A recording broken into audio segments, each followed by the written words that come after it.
Hello students, in today's video we are going to explore the topic of report writing. इस video में हम ये जानेंगे कि रिपोर्ट क्या होती है, कितने प्रकार की होती है, इसको कैसे लिखा जाता है, उसको लिखने का फॉर्मेट क्या है और कुछ सैम्पल रिपोर्ट्स भी देखेंगे. So first, let's discuss what a report is. A report is an informative piece of writing that gives information to the reader about certain topic, event or incident. Reports जो होती हैं वो readers को किसी topic पर या किसी event या इंसिडेंट के बारे में इंफॉर्मेशन प्रोवाइड करने के लिए लिखी जाती हैं. The purpose of report writing is to highlight और provide information about an incident, event और experience of general nature. Report writing लिखने का जो उद्देश्य होता है वो होता है कि किसी इंसिडेंट के बारे में या किसी इवेंट के बारे में या किसी एक्सपीरियंस के बारे में इंफॉर्मेशन यानी सूचना प्रदान करना या उसको हाईलाइट करना, लेकिन वो इंसिडेंट, वो इवेंट या वो एक्सपीरियंस जनरल नेचर का होना चाहिए, ना कि personal. Reports create awareness among readers. Readers में अवेयरनेस क्रिएट करती हैं and give voice to many social problems. बहुत सारी सामाजिक समस्याओं को वॉइस भी देती हैं. And they help in solving them through the concerned authorities. और वो उन सोशल प्रॉब्लम्स को सॉल्व करने में भी मदद करती हैं थ्रू द कंसर्न्ड अथॉरिटीज़. जो उनसे जुड़ी हुई अथॉरिटीज़ होती हैं, ऑफिसर्स होते हैं, उनकी मदद से, उनके थ्रू उन सोशल प्रॉब्लम्स को सॉल्व करने में भी वो हमारी मदद करती हैं. और अब देखते हैं रिपोर्ट्स के प्रकार. रिपोर्ट्स कई तरह की होती हैं. न्यूज़पेपर रिपोर्ट, जो कि आप न्यूज़पेपर में पढ़ते हैं. अगर किसी स्कूल, इंस्टीट्यूट या ऑर्गेनाइजेशन में कोई फंक्शन या कोई इवेंट ऑर्गेनाइज करा जा रहा है तो उस पर रिपोर्ट लिखी जाती है. कोई एक्सीडेंट हुआ है या कोई हैपनिंग हुई है उसके ऊपर रिपोर्ट लिखी जाती हैं, या किसी इंक्वायरी या किसी सर्वे पर रिपोर्ट्स लिखी जाती हैं. इनमें से आपके एग्ज़ाम में जो मोस्टली पूछी जाती हैं वो है न्यूज़पेपर रिपोर्ट और report about an event or function at school, institute or an organization. Now let's talk about the format of a report. एक रिपोर्ट लिखने का फॉर्मेट क्या होता है, किस फॉर्मेट में आपको रिपोर्ट लिखनी चाहिए. रिपोर्ट लिखने के लिए सबसे पहले आपको हेडलाइन लिखनी होती है, उसके बाद बाईलाइन, फिर प्लेस, जिस प्लेस पर आप रिपोर्ट तैयार कर रहे हैं, जिस डेट को आप रिपोर्ट तैयार कर रहे हैं उसके बाद लिखी जाएगी. और इसके बाद बॉडी पैराग्राफ्स लिखने होते हैं, जिसमें सबसे पहले आपको इंट्रोडक्शन देना होता है. In the introduction we introduce our topic and provide some background information. Introduction देने के बाद अकाउंट ऑफ द इवेंट, जिस इवेंट के बारे में हम बात कर रहे हैं उसका ब्यौरा देना होता है. और लास्ट में कंक्लूड करना होता है. कंक्लूजन लिख करके हम अपनी रिपोर्ट को ख़त्म कर देते हैं. Now let's discuss these parts in detail. तो सबसे पहले हम हेडलाइन की बात करते हैं कि हेडलाइन को कहाँ पर और कैसे लिखा जाता है. एक रिपोर्ट राइटिंग में हेडलाइन जो होती है उसको शॉर्ट और सिंपल होना चाहिए, रेलेवेंट होना चाहिए, मींस जो टॉपिक पर हम रिपोर्ट तैयार कर रहे हैं उस टॉपिक से रिलेटेड होना चाहिए. हेडलाइन को बोल्ड लेटर्स में लिखा जाता है और सेंटर अलाइनमेंट में लिखा जाता है. सेंटर अलाइनमेंट मीन्स पेज के बीच में. Language should be easy to understand. It should be written in present tense or it can be written in passive voice also. It should be appealing, attractive and catchy. अभी जब आप sample report देखेंगे तब ये बातें आपको अच्छे से समझ में आ जाएंगी. इसके बाद हम बात करते हैं बाईलाइन की. बाईलाइन में क्या किया जाता है. बाईलाइन में जो रिपोर्टर रिपोर्ट को तैयार कर रहा है उसको अपना नाम लिखना होता है. अब क्योंकि एग्ज़ाम में नाम लिखना मना है, अगर क्वेश्चन में नाम दिया गया है तो आप वो नाम लिखिए, वरना XYZ लिख सकते हैं. और अगर आप न्यूज़पेपर के लिए रिपोर्ट लिख रहे हैं तो आपको अपना डेजिग्नेशन भी देना होता है. बाईलाइन के बाद आता है प्लेस. प्लेस में आप सिटी या प्लेस का नाम लिखते हैं जहाँ पर रिपोर्ट तैयार की जा रही है.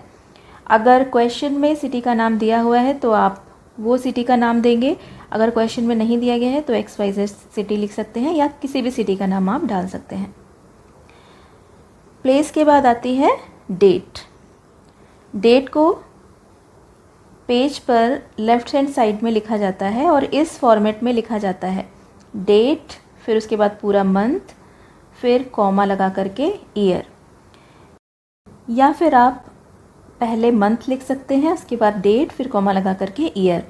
लेकिन जिस तरह से आप नोटबुक में डेट डालते हैं पॉइंट लगा करके या स्लैश लगा करके,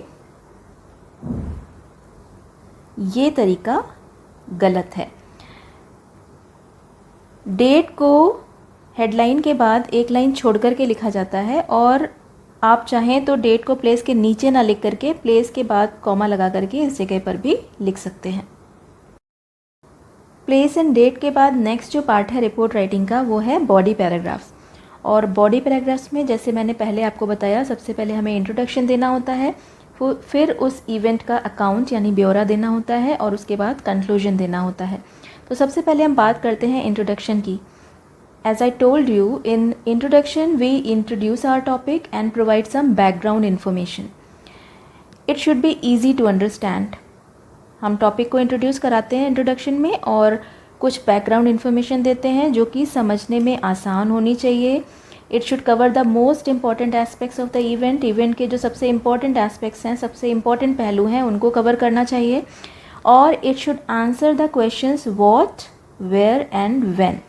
इंट्रोडक्शन देते समय हमें इन 3 क्वेश्चंस के आंसर देने होते हैं कि व्हाट मीन्स वो इवेंट क्या है, उसका ब्रीफ डिस्क्रिप्शन देना होता है। वेयर यानी वो इवेंट कहाँ हुआ, एंड व्हेन और वो इवेंट कब हुआ, ये हमें इंट्रोडक्शन में बताना होता है। इसके अलावा we should not go too much in detail about the event. हमें इसके अलावा बहुत ज़्यादा डिटेल में इवेंट के बारे में इंट्रोडक्शन में नहीं बताना होता। इंट्रोडक्शन लिखने के बाद नेक्स्ट पैराग्राफ में हम डिस्क्रिप्शन लिखते हैं उस इवेंट का अकाउंट लिखते हैं, उसके बारे में हम कुछ डिटेल में बताते हैं। और डिस्क्रिप्शन देते समय हमें ये ध्यान रखना चाहिए, it should be in order of occurrence of the event. Event में जो घटनाएं हो रही हैं उनको क्रम से हमें बताना होता है। Description should be in simple past tense. Description को सिंपल पास्ट टेंस में लिखा जाता है। It should be in semi formal और फॉर्मल लैंग्वेज। इसको फॉर्मल लैंग्वेज में या सेमी फॉर्मल लैंग्वेज में लिखा जाना चाहिए। अब फॉर्मल या सेमी फॉर्मल लैंग्वेज का मतलब आप कैसे समझेंगे? अगर आपको अपने प्रिंसिपल से बात करनी है तो आप किस लैंग्वेज में बात करेंगे? वो लैंग्वेज फॉर्मल लैंग्वेज कहलाएगी। अगर आप अपने रिलेटिव से या अपने घर में किसी से बात करते हैं तो इनफॉर्मल लैंग्वेज होती है। तो जो रिपोर्ट लिखी जाती है उसमें जो डिस्क्रिप्शन हम देंगे वो फॉर्मल लैंग्वेज या सेमी फॉर्मल लैंग्वेज में लिखा जाएगा। और सबसे इम्पॉर्टेंट बात कि डिस्क्रिप्शन देते समय हमें इन 3 क्वेश्चंस के आंसर देने होते हैं, हाउ, हु और वाई। हाउ मीन्स कैसे, यानी उस इवेंट के बारे में थोड़ी सी ब्रीफ डिटेल देनी होती है। फिर हु का मतलब उस इवेंट में जो पर्सन्स इन्वॉल्व्ड हैं उनके बारे में बताना होता है।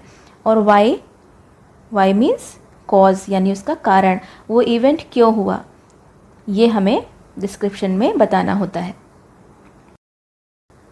और उस इवेंट का डिस्क्रिप्शन देने के बाद लास्ट पैराग्राफ में हमें कंक्लूजन लिखना होता है। In the conclusion we summarise our main points and provide a final thought. Conclusion लिखते समय जो हमारे मेन पॉइंट्स हैं हम उनको समराइज करके लिखते हैं और एक फाइनल थॉट प्रोवाइड करते हैं। कंक्लूजन लिखते समय जो बातें हमें ध्यान रखनी चाहिए वो ये हैं कि that it should only and on a positive note. हमेशा इसको पॉजिटिव नोट पर ख़त्म करना चाहिए। और हमें उन इन्वेस्टिगेशंस के बारे में भी बताना चाहिए जो कि अथॉरिटीज़ के द्वारा आगे की जानी है। तो अभी हमने बात की रिपोर्ट राइटिंग के फॉर्मेट के बारे में और अब हम कुछ सैम्पल रिपोर्ट्स देखेंगे, लेकिन उसके पहले कुछ मेन पॉइंट्स आप जान लीजिए जो आपको एक अच्छी रिपोर्ट तैयार करने के लिए ध्यान रखना ज़रूरी है। क्या क्या चीज़ें आपको लिखनी चाहिए अगर किसी प्रोग्राम या किसी इवेंट पर आप रिपोर्ट तैयार कर रहे हैं, तो आपको उसके टाइप के बारे में, उस फंक्शन का टाइप क्या है, उसका नाम क्या है, किस ओकेज़न पर, किस डेट या टाइम या प्लेस पर वो ऑर्गेनाइज़ किया जा रहा है, उसके ऑब्जेक्टिव्स क्या हैं यानी उद्देश्य क्या हैं, उसके मेन हाइलाइट्स क्या हैं, ये आपको बताना होगा। डिस्क्रिप्शन देते समय आप क्या क्या बता सकते हैं? अगर इनॉग्रेशन सेरेमनी हुई है तो आप उसके बारे में बता सकते हैं। अगर कोई चीफ़ गेस्ट इनवाइट किए गए हैं तो आप उनका नाम और डिजिग्नेशन बता सकते हैं। अगर चीफ़ गेस्ट ने ऑडियंस को एड्रेस किया है, उनके सामने स्पीच दी है, तो आप उसके बारे में बता सकते हैं। अगर उस प्रोग्राम के होस्ट ने वोट ऑफ थैंक्स दिया है यानी धन्यवाद ज्ञापन किया है तो आप उसके बारे में बता सकते हैं। अगर उस इवेंट में या उस प्रोग्राम में प्राइज़ डिस्ट्रीब्यूशन हुआ है तो आप उसके बारे में बता सकते हैं। और लास्ट में आप कंक्लूजन देंगे और इसके बाद अगर आप चाहें तो उस प्रोग्राम की क्वालिटी के बारे में अपने कमेंट्स भी दे सकते हैं। और अब चलिए कुछ सैम्पल रिपोर्ट्स देखते हैं जो कि आपके एग्ज़ाम के हिसाब से इम्पॉर्टेंट हैं और जिस फॉर्मेट में हमने अभी डिस्कस किया था उस फॉर्मेट में आप उसे कैसे लिखेंगे। तो सबसे पहले जो रिपोर्ट मैंने तैयार की है वो है स्पोर्ट्स डे सेलिब्रेशन। आपके स्कूल में स्पोर्ट्स डे सेलिब्रेट किया गया है, उस पर आपको रिपोर्ट तैयार करनी है। तो आप उसको किस तरह लिखेंगे, सबसे पहले आपको हेडलाइन लिखनी है और हेडलाइन हो जाएगी स्पोर्ट्स डे सेलिब्रेशन। इसके बाद बाईलाइन आएगी। अगर आपको क्वेश्चन पेपर में कोई नाम दिया गया है तो आप वो नाम यूज़ करेंगे, वरना आप XYZ लिख करके बाईलाइन लिखेंगे। और अगर आप NSS के मेंबर हैं तो आप मेंबर NSS लिख सकते हैं, या स्कूल कैप्टन हैं तो स्कूल कैप्टन लिख सकते हैं। इसके बाद आप प्लेस और डेट डालेंगे, जिस प्लेस पर और जिस डेट को आप रिपोर्ट तैयार कर रहे हैं। फिर आप इंट्रोडक्शन देंगे उस इवेंट का, जैसे मैंने यहाँ लिखा है government inter college Kanpur organised sports day on 14 November 2022 in school premises. 4 schools were invited to participate in it। यहाँ इंट्रोडक्शन में हमने बता दिया कि प्रोग्राम क्या है, स्पोर्ट्स डे सेलिब्रेशन कब किया जा रहा है, 14 नवंबर 2022 को। कहाँ किया जा रहा है, स्कूल प्रेमिसेस यानी विद्यालय परिसर में। और थोड़ा सा इंट्रोडक्शन हमने दे दिया कि 4 schools were invited to participate in it। इसमें पार्टिसिपेट करने के लिए 4 स्कूल्स को इनवाइट किया गया। इसके बाद हमें उस इवेंट का, उस प्रोग्राम का डिस्क्रिप्शन देना है। और डिस्क्रिप्शन में देखिए क्या लिखा है, principal of DAV degree college was the chief guest. He inaugurated the programme by cutting the ribbon. Our principal accompanied him. DAV degree college के प्रिंसिपल चीफ गेस्ट थे। यहाँ पर हमने चीफ गेस्ट के बारे में बता दिया और उनका डिजिग्नेशन बता दिया। He inaugurated the programme by cutting the ribbon. Inauguration ceremony के बारे में हमने थोड़ा सा बता दिया कि रिबन काट करके उन्होंने प्रोग्राम का उद्घाटन किया। और प्रिंसिपल अकम्पनीड हिम, हमारे प्रिंसिपल भी उनके साथ थे। इसके बाद हम इवेंट का डिस्क्रिप्शन देंगे that different events were organised. Races 50, 100 and 500 meters, long and high jump, tug of war were conducted, but main attraction was cricket match which was won by our school। तो ये सारे sports और games के नाम हैं जो उस event में ऑर्गेनाइज किए गए। और ये भी बताया that main attraction was cricket match. जो मेन अट्रैक्शन था वो क्रिकेट मैच था जिसको हमारे स्कूल के द्वारा जीता गया। डिस्क्रिप्शन लिखने के बाद हम कंक्लूजन लिखेंगे। देखिए यहाँ लिखा हुआ है trophies were distributed among the winners. Winners को यानी जीतने वालों को ट्रॉफीज़ बांटी गई। Chief guest motivated all the students to participate in co curricular activities too. Chief guest ने स्टूडेंट्स को मोटिवेट किया कि वो को करिकुलर एक्टिविटीज़ में भी पार्टिसिपेट करें। He also explain the importance of games. उन्होंने गेम्स की इम्पोर्टेंस भी एक्सप्लेन की। All in all it was a wonderful experience to witness our sports day. कुल मिलाकर के हमारे स्पोर्ट्स डे को देखना एक अद्भुत अनुभव था। तो यह आपने अपने कमेंट्स लास्ट में ऐड कर दिए। आपने देखा कि बहुत ही सिंपल सेंटेंसेस में ये रिपोर्ट लिखी हुई है। ज़रूरी नहीं है कि आप कॉम्प्लेक्स सेंटेंसेस यूज़ करें, पर फॉर्मेट सही होना चाहिए और जो पॉइंट्स आपको बताए गए हैं वो रिपोर्ट लिखते समय आप ध्यान रखें। इसके बाद हम देखते हैं कि अगर आपके स्कूल में इंडिपेंडेंस डे सेलिब्रेट किया गया है तो उस पर आप रिपोर्ट कैसे लिखेंगे। तो इसमें भी सबसे पहले हेडलाइन आएगी जो यहाँ दी हुई है, इंडिपेंडेंस डे सेलिब्रेशन। इसके बाद बाईलाइन में रिपोर्टर को अपना नाम लिखना होता है। क्वेश्चन में अगर नाम दिया गया है तो आप उस नाम को यूज़ करिए, वरना XYZ डाल दीजिए। जिस प्लेस और जिस डेट को आप रिपोर्ट तैयार कर रहे हैं वो प्लेस और डेट डालेंगे। इंडिपेंडेंस डे 15 अगस्त को होता है तो आप रिपोर्ट उसके बाद तैयार करेंगे, इसलिए यहाँ पर अगस्त 16 पड़ा हुआ है। इंट्रोडक्शन में देखिए लिखा है independence day was celebrated in government girls inter college yesterday. यहाँ पर आपने इवेंट का नाम बता दिया, जगह बता दी और दिन बता दिया। इसके बाद थोड़ा और इंट्रोडक्शन दे दिया। The students, teachers and guardians were present to celebrate this day. Introduction देने के बाद आप इवेंट का, उस प्रोग्राम का डिस्क्रिप्शन देंगे। The national flag was hoisted and national anthem was sung. देखिए यहाँ पर जो सेंटेंसेस हैं वो पैसिव वॉइस में लिखे हुए हैं। नेशनल फ्लैग यानी हमारा जो राष्ट्रीय ध्वज है वो फहराया गया, एंड नेशनल एंथम वॉज संग, और राष्ट्रगान गाया गया। The school was decorated with flowers. School को फूलों से सजाया गया। The STO of the local city was the chief guest. शहर के जो एसटीओ थे वो चीफ गेस्ट थे। आप चीफ गेस्ट का नाम लिख सकते हैं, उनका डेजिग्नेशन लिख सकते हैं, कोई और भी चीफ गेस्ट हो सकता है। He presided over the function. उन्होंने इस फंक्शन की अध्यक्षता की। Many students participated in the programme. बहुत सारे स्टूडेंट्स ने इस प्रोग्राम में प्रतिभाग किया। Some students recited poems. कुछ विद्यार्थियों ने पोएम्स रिसाइट की, कविता पाठ किया। And some others sang patriotic songs. और कुछ दूसरे विद्यार्थियों ने देशभक्तिपूर्ण गीत गाए। तो इस तरह आपने इवेंट का डिस्क्रिप्शन दे दिया, और डिस्क्रिप्शन देने के बाद आप कंक्लूजन लिखेंगे। Then the headmaster, the chief guest, the president and some other teachers delivered their short speech.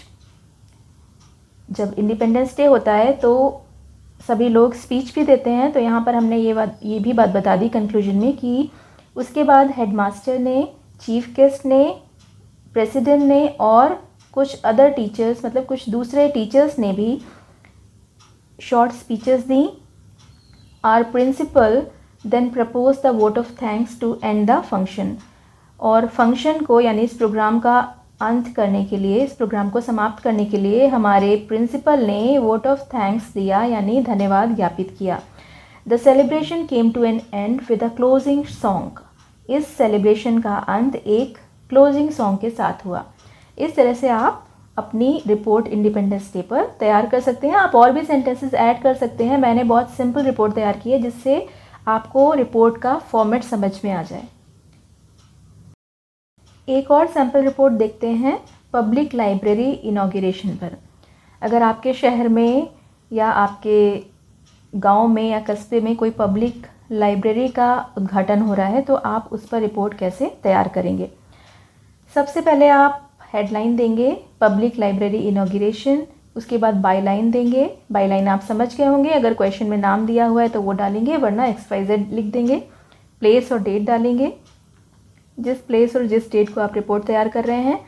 इसके बाद आप इंट्रोडक्शन देंगे। A public library was inaugurated by the chief minister mister Yogi Adityanath in Ashok Nagar on September 11। तो यहाँ पर हमने उस इवेंट का, उस प्रोग्राम का, उस फंक्शन का नाम बताया। उसका इनॉग्रेशन किसने किया? हमारे चीफ मिनिस्टर ने। आप यहाँ पर नाम चेंज कर सकते हैं, डेजिग्नेशन भी चेंज कर सकते हैं, जगह बता दी और दिन बता दिया कि ये इवेंट कब हुआ। इसके बाद हमने बताया the library is a boon for book lovers and students. Book lovers और स्टूडेंट्स के लिए लाइब्रेरी जो होती है वो एक वरदान होती है। इंट्रोडक्शन लिखने के बाद हम इवेंट का डिस्क्रिप्शन लिखेंगे। यहाँ देखिए लिखा हुआ है it is located in the main market. ये जो लाइब्रेरी है ये मेन मार्केट में लोकेटेड है। It is a collection of over 50,000 books including novels, stories, epics, encyclopaedia and many more. इस लाइब्रेरी में लगभग 50,000 से ऊपर बुक्स का कलेक्शन है, जिसमें कि नॉवेल्स, स्टोरीज, एपिक्स, एनसाइक्लोपीडिया और बहुत सारी दूसरी बुक्स भी शामिल हैं। The catalogue system and issuing of books are fully computerised. Catalogue system जो है लाइब्रेरी का, यानी बुक्स को की जो सूची है और बुक्स को इशू करने का जो काम है वो पूरी तरह से कंप्यूटराइज्ड है, कंप्यूटर पर आधारित है। The infrastructure is very attractive and big. जो बुनियादी सुविधाएं हैं, जो उसका आधारभूत ढांचा है वो बहुत ही अट्रैक्टिव और बिग है, बड़ा है। It is very well furnished with good lighting and good seating arrangements. ये वेल फर्निश्ड है और इसमें बहुत ही अच्छी लाइटिंग और सीटिंग अरेंजमेंट्स भी हैं। Around 1000 people can gather there. लगभग 1000 के करीब लोग वहाँ पर इकट्ठा हो सकते हैं। There will be no membership fees, और क्योंकि ये पब्लिक लाइब्रेरी है इसलिए यहाँ पर कोई भी मेंबरशिप फ़ीस नहीं होगी। अगर कोई और लाइब्रेरी होती तो आप फ़ीस भी मेंशन कर सकते थे। और इस तरह आप डिस्क्रिप्शन देने के बाद कंक्लूजन लिखेंगे। यहाँ देखिए लिखा हुआ है मैनी पीपल गैदर्ड देयर, बहुत सारे लोग वहाँ इकट्ठा हुए इनॉग्रेशन सेरेमनी में।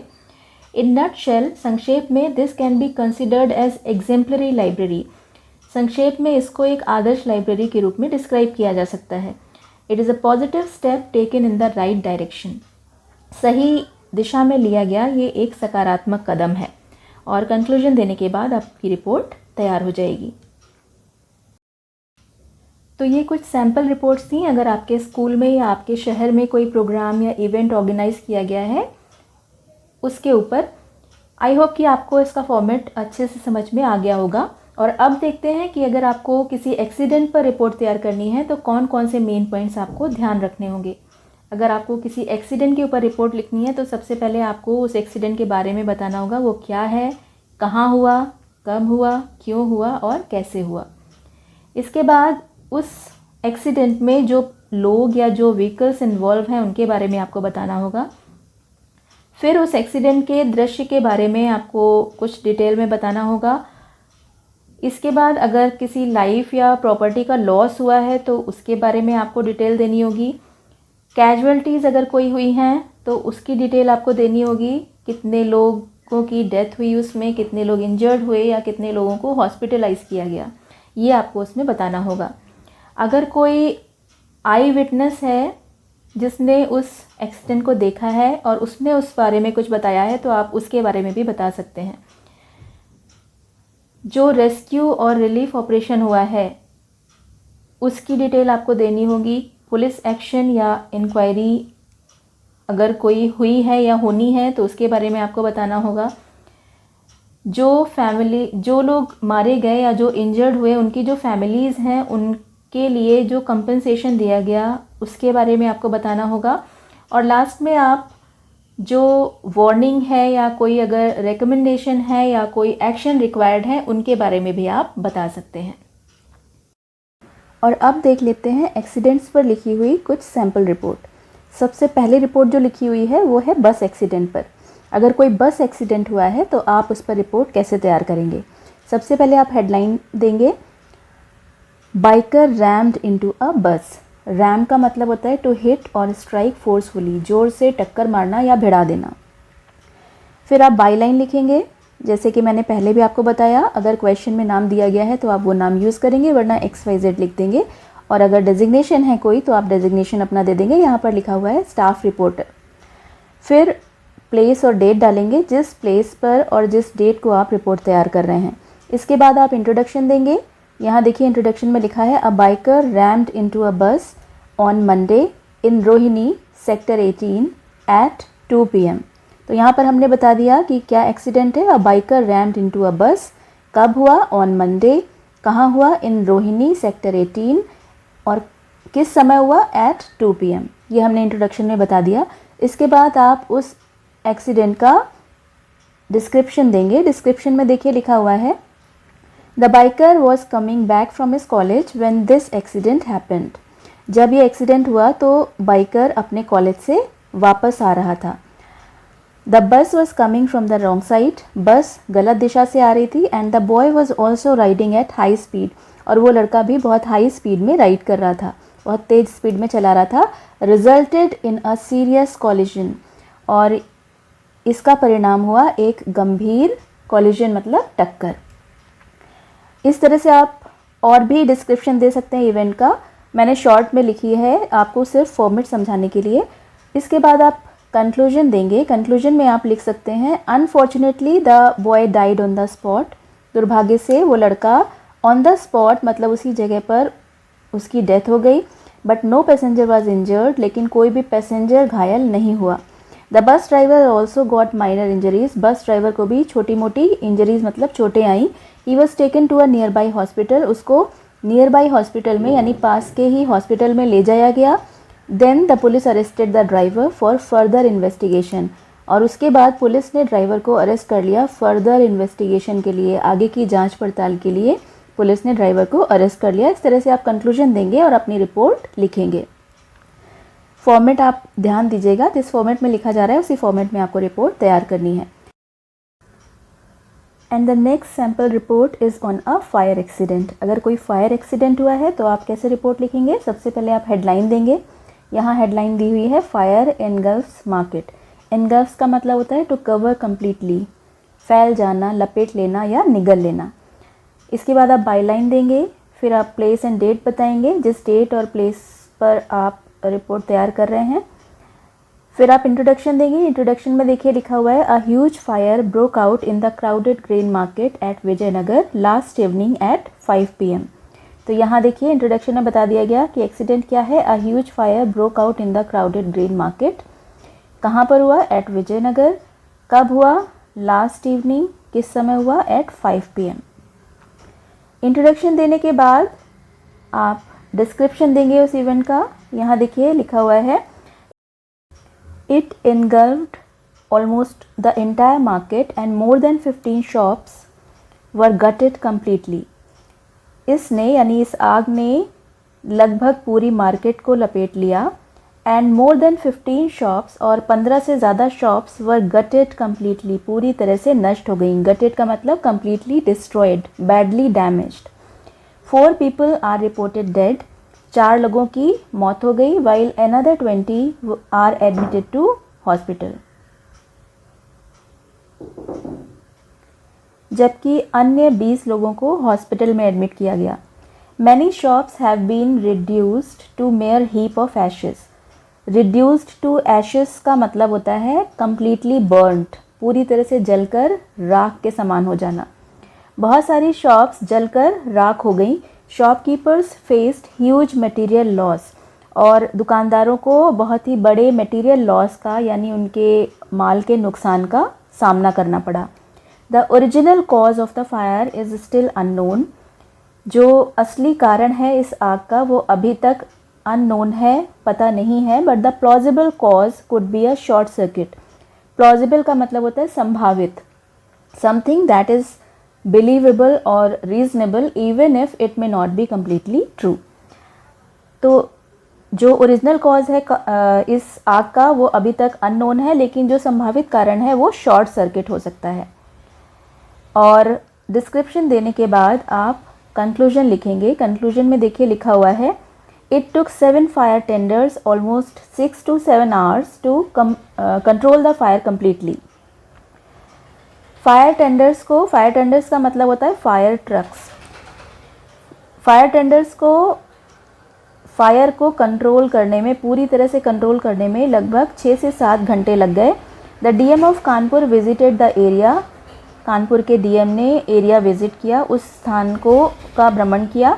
And ordered an inquiry to establish the cause of the fire, और इस आग के कारण का पता लगाने के लिए जांच बैठाई, जांच के आदेश दिए। He conveyed his condolences to the bereaved families. उन्होंने बेरीव्ड मतलब शोकाकुल परिवार के प्रति अपनी संवेदनाएं व्यक्त की। And also announced grants in the form of cash in kind, और कैश इन काइंड के रूप में नगद और अन्य प्रकार से उन्होंने ग्रांट्स अनाउंस करना मतलब अनुदान घोषित किया। इस तरह से आप कंक्लूजन दे करके अपनी रिपोर्ट तैयार करेंगे।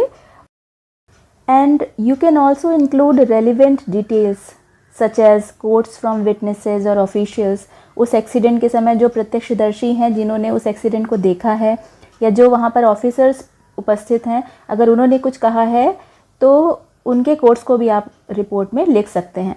This will help credibility to your report. इससे आपकी जो रिपोर्ट है वो और क्रेडिबल बन जाएगी और विश्वसनीय बन जाएगी। But remember you should stick to facts only while writing reports. जब आप रिपोर्ट लिखते हैं तो आपको केवल फैक्ट्स देने होते हैं। अवॉइड पर्सनल ओपिनियंस और इमोशंस। पर्सनल ओपिनियंस या इमोशंस उसमें नहीं लिखने होते, because reports often present data and findings you have collected yourself about the event और एक्सीडेंट। उस इवेंट या एक्सीडेंट के बारे में जिस पर आप रिपोर्ट लिख रहे हैं, उस पर जो आपने डेटा कलेक्ट किया है, जो फाइंडिंग्स हैं आपकी, वो आपको रिपोर्ट में देनी होती है, ना कि personal opinions. Reports can not give advice, they don't contain personal opinions. Reports में पर्सनल ओपिनियंस नहीं लिखी जाती, आर्टिकल्स में आप लिख सकते हैं। So students, that is all about report writing. I hope you found it helpful and informative. Practice regularly and you will become proficient in writing good reports. Good luck.